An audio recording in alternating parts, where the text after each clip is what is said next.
আমার জীবনের অভিজ্ঞতা দিয়ে বলছি, আমি 21 বছর বয়সে বিয়ে করেছি। 21 বছর বয়স পর্যন্ত আমি 1 গ্লাস দুধ খেতাম। গ্লাসটা এত বড় ছিল, তাহলে কয় গ্লাস দুধ হলো? এখান থেকে এত বড় ছিল গ্লাসটা, 1 গ্লাস মাত্র দুধ খেতাম।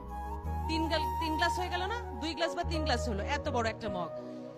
কিন্তু আমার যখন বিয়ে হলো, আমি শ্বশুর বাড়ি যাওয়ার পর থেকে আর 1 গ্লাস দুধ খেতে পাইনি। এখন আমাকে বলবে আমাকে কি মেরেছে, কেটেছে? সেটার চেয়ে বড় কথা, সামাজিক ভাবে এমন একটা জিনিস তৈরি হয়, বিয়ের পরে মেয়েরা শ্বশুর বাড়িতে গিয়ে ওই যে ফ্রিডম, ওই যে আম্মু আমাকে দুধ দাও, ডিম দাও। ছেলের বউ দুধ খায়, ডিম খায়, কেমন না? কিন্তু ছেলের বউ কি মানুষ না? তাকে তো দুধ ডিম খেতে হবে। তাহলে বাল্য বিয়ে যে করছে, আমি 21 বছর বয়সে যে দুধটা এনশিওর করতে পারিনি, ছোটবেলায় 13 বছর 14 বছর বিয়ে হলে তুমি কি এনশিওর করবে? তোমার পেটে হঠাৎ করে বাচ্চা, তুমি তো কিছুই জানো না, হঠাৎ করে বাচ্চা আসলো, তোমার বাচ্চার সমস্ত নিউট্রিশন নিয়ে গেল, তোমার পেটে তোমার বাচ্চা হলে গেল তোমার শরীরের শত্রু। কিন্তু এই শিশুটার তো কোনো দোষ নেই, দোষটা কার? আমি বলবো তোমার।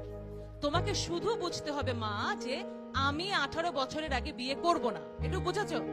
আচ্ছা, 18 বছর হলেই বিয়ে করবে কে কে দেখি, সাথে সাথে অন স্পট, বার্থডে দিন, বিয়ের দিন না? আচ্ছা, ভেরি গুড।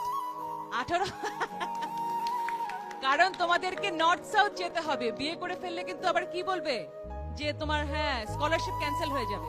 সুতরাং আসলে বিয়েটা কিন্তু জীবনের খুবই গুরুত্বপূর্ণ একটা দিক। কারণ কি, বিয়ে কি জানো, বিয়ে হচ্ছে জীবনের দ্বিতীয় জন্ম। প্রথম জন্মে কিন্তু আমরা বাপমা সিলেক্ট করতে পারি না। আমি হঠাৎ করে বললাম আমি গহর রিজভির মেয়ে হতে চাই, আল্লাহ আমাকে গহর রিজভির মেয়ে করে দিল, সম্ভব? সম্ভব না। তাহলে ওটা আল্লাহ করেছেন, ওটা ভাগ্যে হয়ে গেছে। এখন সম্ভব, তুমি কাকে বিয়ে করবে? তুমি কি একটা ড্রাগ অ্যাডিক্ট, অযোগ্য ছেলেকে বিয়ে করবে?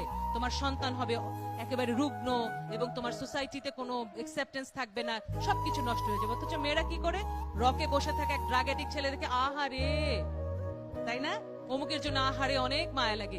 মায়া আর দয়া দিয়ে বিয়ে হয় না। বিয়ে কিসে হয়? কেমিস্ট্রিতে হয়। তুমি যেমন যোগ্য, সেই রকম যোগ্য একটা ছেলে তোমার পাশে আসবে, তুমি তাকে উইন করবে, সে তোমাকে উইন করবে। আমার স্বামী আমার জন্য আইর মাছ রান্না করে এবং সে পৃথিবীর শ্রেষ্ঠ কুক, তাতে করে কি কম পুরুষ হয়ে গেল? না। কিন্তু স্বামী স্ত্রী দুজন দুজনকে এইভাবেই সাপোর্ট করবে।